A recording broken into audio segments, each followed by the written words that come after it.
à toutes et à tous. Ravie d'être là aujourd'hui pour parler de la place de la femme dans le numérique et dans les métiers du numérique. Sans vouloir tout de suite casser l'ambiance, je ne vous annoncerai ni transformation majeure aujourd'hui, ni diminution des stéréotypes, malheureusement. Voilà, c'est un véritable problème de société aujourd'hui. Pourtant, depuis des décennies, les femmes contribuent à l'histoire de l'informatique, démontrent leur pouvoir d'innovation également et même de création d'entreprises. Elles ne sont ni plus ni moins, elles sont simplement trop absentes, vraiment trop absentes de tous ces secteurs stratégiques. Donc c'est un vrai problème pour nos économies et pour nos sociétés, bien entendu. Aujourd'hui, je viens vous présenter une étude qui a été réalisée dans un cadre d'un partenariat avec Ipsos et Epitech. Les objectifs étaient de comprendre et de pouvoir répondre à une préoccupation naturelle de toute école d'enseignement supérieur, et notamment d'informatique. C'est de comprendre comment se construisent les choix d'orientation des lycéennes et des lycéens. Et quelle est la préoccupation des parents, puisqu'on ne peut pas décorréler forcément la vision des jeunes gens et celle de leur famille. Donc, le plan de l'étude sur lequel on s'est appuyé, c'est toute la construction d'un parcours, bien entendu, c'est la perception que les jeunes filles peuvent avoir, c'est également leur orientation et comment on construit tout ceci, les représentations genrées, etc. D'accord ? C'est important de voir que c'est une globalité de spécificités qui vont pouvoir aider à comprendre un petit peu le cheminement de toutes ces jeunes filles. Quand on parle d'autocensure, on parle bien sûr beaucoup de pensées limitantes. Les jeunes filles sont les premières à se mettre dans des carcans et à ne pas se donner les possibilités d'aller là où elles le souhaitent.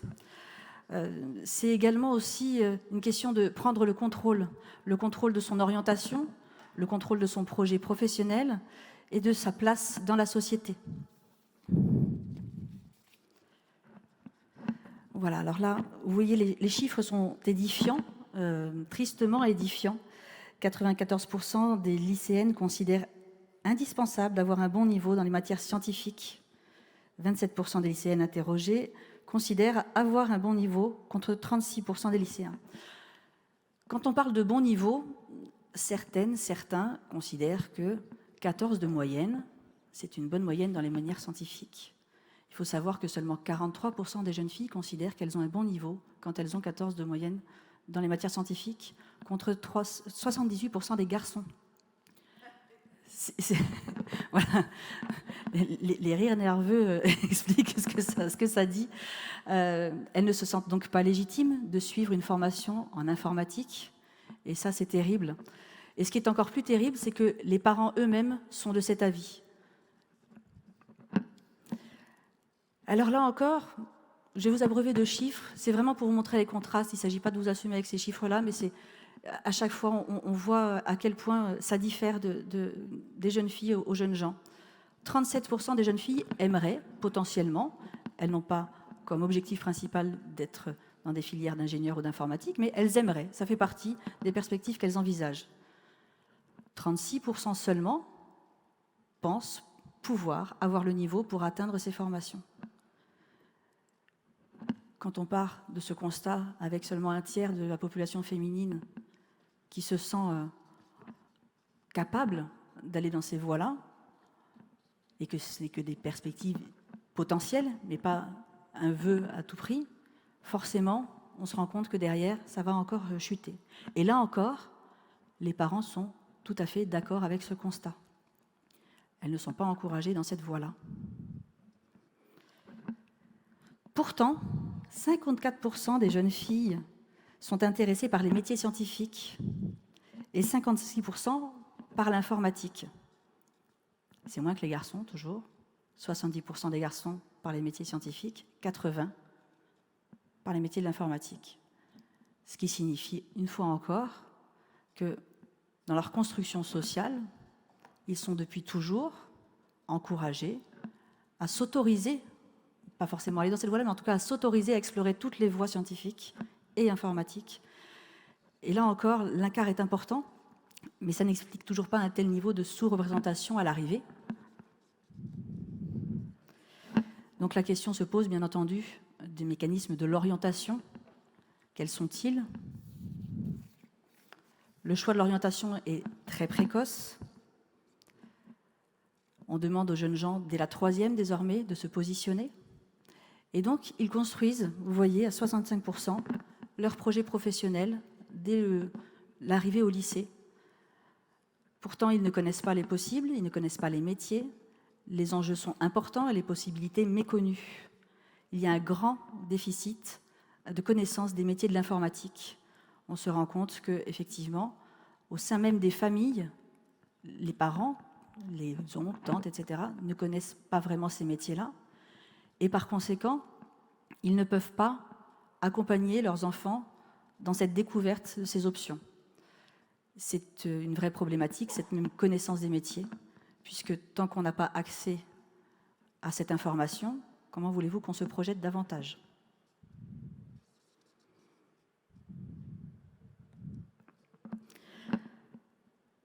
Les filles ne sont donc pas conseillées par leurs parents, qui jouent un rôle majeur, déterminant.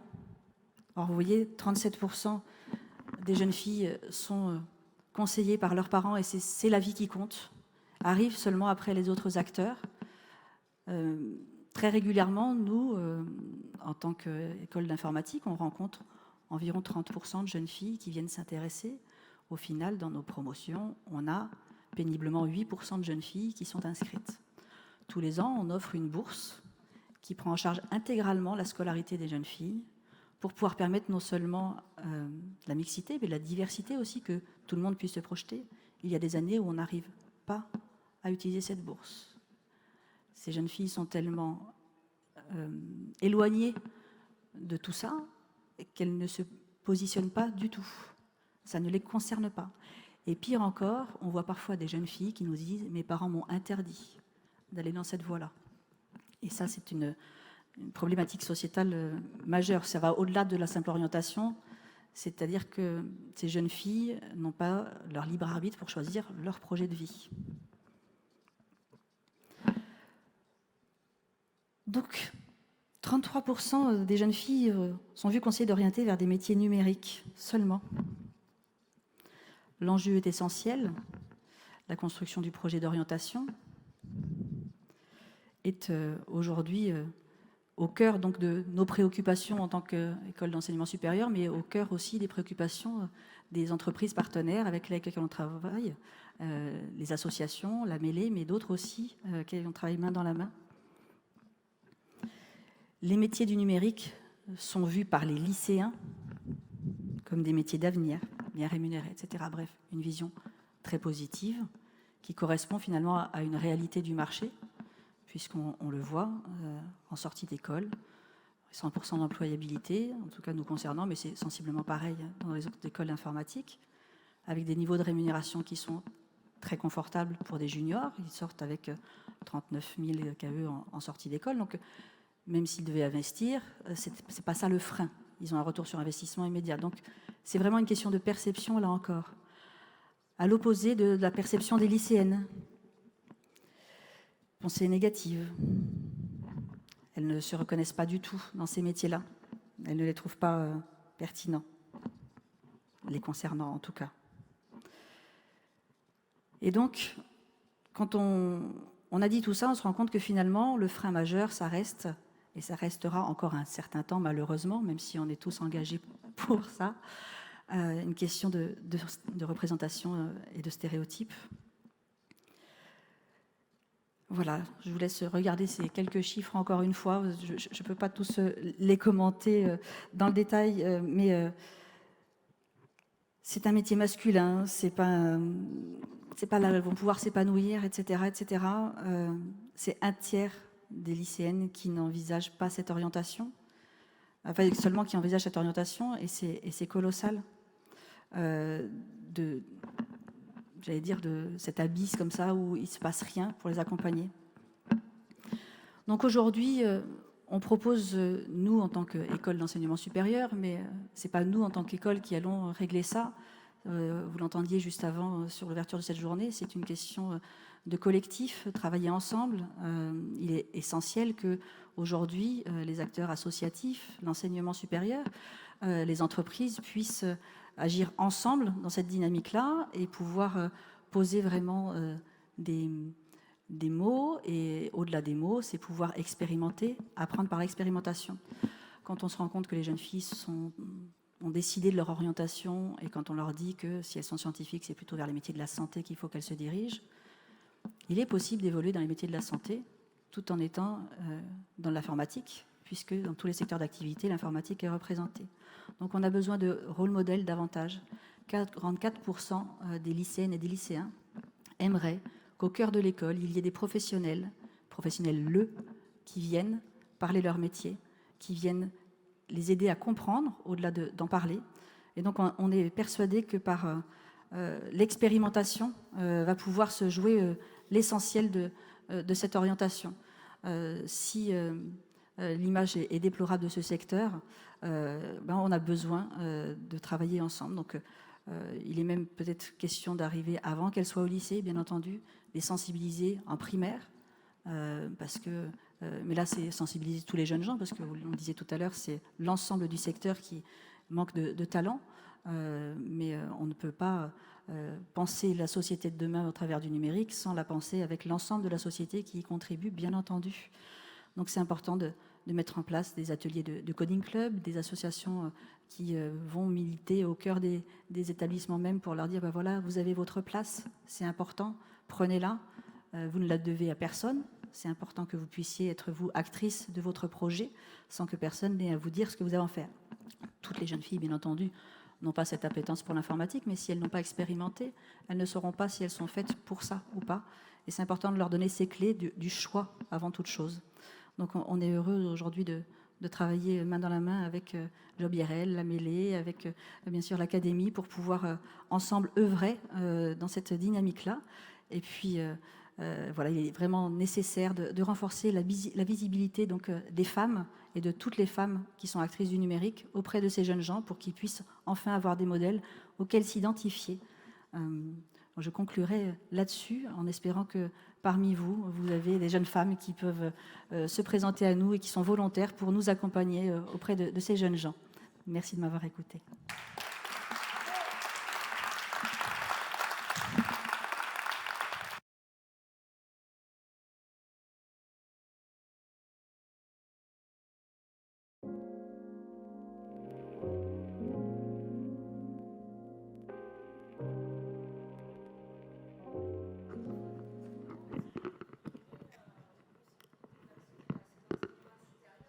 Bien entendu. Oui, alors c'est tout à fait décorrélé de la capacité à avoir un bon niveau scolaire, les métiers de l'informatique, c'est important de le dire. Très régulièrement, dans nos promotions, on a des jeunes gens qui viennent de bac pro, qui ont eu du mal à s'adapter à un système académique traditionnel, parce que tout le monde ne s'adapte pas de la même manière à tel ou tel fonctionnement. Et donc, la pratique de l'informatique, c'est presque comme un jeu. Si on a une appétence pour ça, on a envie de réussir. Très souvent, les jeunes gens qui viennent nous voir dans le cadre d'orientation sont intéressés par la cybersécurité, parce qu'il y a une notion un petit peu de jeu, gendarme, voleur, etc. Ou c'est le gaming qui les a amenés aussi à se poser la question de l'informatique. Ils ont commencé par jouer, et puis ils se sont posé la question de savoir ce qu'il y avait derrière. Et donc ils ont expérimenté toujours par le jeu, mais en jouant à l'extérieur. Donc cette possibilité d'atteindre de l'expertise informatique, elle est vraiment pour tous. Hein. On voit beaucoup de jeunes gens qui ont eu une scolarité complexe, qui se révèlent être d'excellentes informaticiennes et informaticiens. Et à contrario, parfois, des jeunes gens qui étaient plus académiques, qui ne se révèlent pas forcément non plus. Donc c'est vraiment important de se donner la chance d'aller dans cette voie-là, puisqu'il y a de la place pour tout le monde. Je me permettais de vous poser la question, car moi-même, n'ayant pas du tout de bac, oui. Toutes les écoles m'ont refusé pour justement intégrer ce niveau-là supérieur. Et une seule école sur Toulouse m'a accepté, n'ayant vraiment aucun niveau scolaire. Il y a des formations spécifiques désormais pour accompagner les personnes qui sont en reconversion infra-bac. Donc ça, c'est important de vous tourner vers les acteurs qui font ça. Aujourd'hui, nous, sur Toulouse, on accueille que les personnes en formation en poursuite d'études, mais Epitech, sur d'autres villes, accompagne des jeunes gens sur la Web Academy, notamment, pour former justement des personnes comme ça qui, en seconde intention, ont besoin de remettre un pied à l'étrier et se rendre compte que l'informatique est un vrai projet. Et donc, les jeunes femmes y sont bien représentées, en effet, et c'est important que ça continue à s'accélérer. Merci beaucoup. Je vous en prie. Merci beaucoup. Ah, il y a une autre question. Bonjour. Est-ce que sur compétences égales, un niveau métier, les salaires restent équivalents hommes-femmes sur toute la durée de vie d'un travail? Sur ce domaine-là, principalement, effectivement, il y a une égalité de salaire. J'irais même au-delà, c'est-à-dire que les recruteurs avec lesquels on travaille aujourd'hui, on a un certain nombre de partenaires, sont en quête de profils féminins pour équilibrer leurs équipes.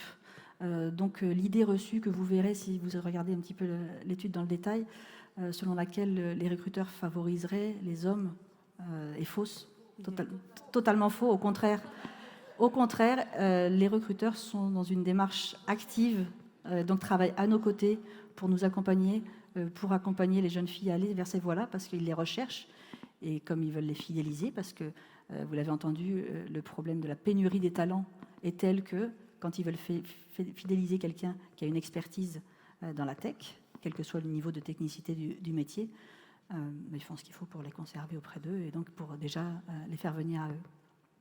Merci. Alors, je suis désolée, on va devoir enchaîner avec une autre table ronde où Marie est toujours sur scène, elle reste avec nous. Donc, dans 5 minutes, on enchaîne avec la table ronde sur la place des femmes dans le numérique, du constat à la réalité du terrain. Donc, restez avec nous, on enchaîne tout de suite. Merci. Merci.